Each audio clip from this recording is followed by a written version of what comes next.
Halo teman-teman, Assalamualaikum warahmatullahi wabarakatuh. Untuk tugas unit 2 Programa dan Evaluasi Penyuluhan Pertanian kali ini, kita akan mewawancarai beberapa petani di lahan. Ini adalah perjalanan saya menuju ke lahan untuk menyebarkan kuesioner dan melihat keadaan di lahan, bagaimana para petani bekerja. Kali ini saya dibantu dan ditemani oleh Bapak Tani yang sangat baik hati membantu saya. Jalannya cukup rumit karena banyak tanaman tebu di kiri dan kanan. Dan di sini saya lupa untuk memakai sepatu. Ini adalah bentuk kuesioner yang saya buat. Pada kuesioner 1 ini mencakup aspek pengetahuan, lalu aspek sikap mental, dan aspek keterampilan. Pada salah satu aspek memiliki 4-5 pertanyaan. Ini saya bersama para petani, dan video pengisian kuesioner tidak tersimpan di ponsel saya, jadi hanya foto yang tersimpan. Jadi mohon maaf apabila ada kurang dan lebihnya di video kali ini. Teman-teman, ini petani yang akan saya wawancarai sudah pernah menerapkan sistem tumpang sari atau polikultur. Di sini beliau mencoba untuk jagung dan tanaman cabai.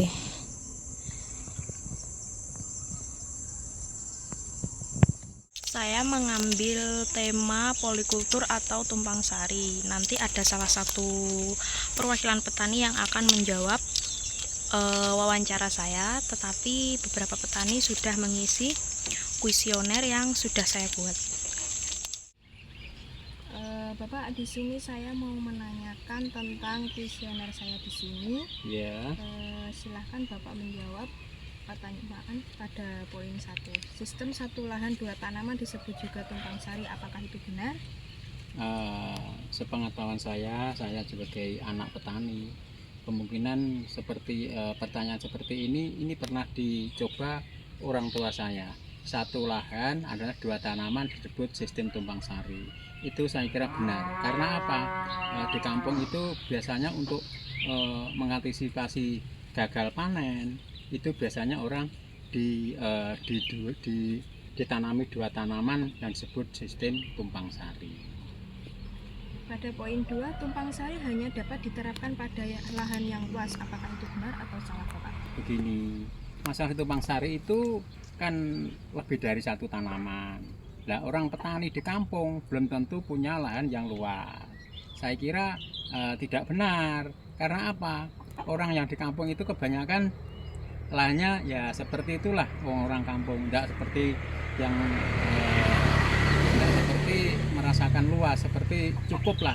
Ini saya kira pertanyaan yang salah, begitu. Pada poin ketiga, yaitu tumpang sari dapat mengurangi resiko gagal panen karena diversifikasi atau penyerapan nutrisi yang tidak merata pada beberapa tanaman. Tumpang sari dapat mengurangi resiko gagal panen karena diversifikasi. Saya kira pertanyaan seperti ini ada benarnya. Karena apa? Untuk mengantisipasi gagal panen. Kemungkinan apa yang diterapkan di kampung-kampung, ya toh, pengetahuan saya seperti itu. Saya kira ini termasuk pertanyaan yang baik. Terima kasih. Dan pertanyaan terakhir, dalam sistem tumpang sari, kedua tanaman selalu memiliki waktu panen yang sama. Nah, ini pertanyaan yang kurang pas. Karena apa? Tanaman tumpang sari itu kan tanaman yang lebih dari satu tanaman. Karena apa? Tumpang sari itu sistemnya orang kampung itu biasanya yang dulu petanam yang dulu itu sudah ditanam, kemungkinan yang kedua itu menyusul. Jadinya pertanyaan seperti ini pertanyaan yang kurang benar, berarti salah. Terima kasih, seperti itu Mbak ya. Sekian video yang bisa saya buat, kurang lebihnya saya mohon maaf. Saya Nabila Sinta Damayanti, nomor induk mahasiswa 045215494 UPBJJ UT Malang. Mohon undur diri, terima kasih dan sampai jumpa lagi.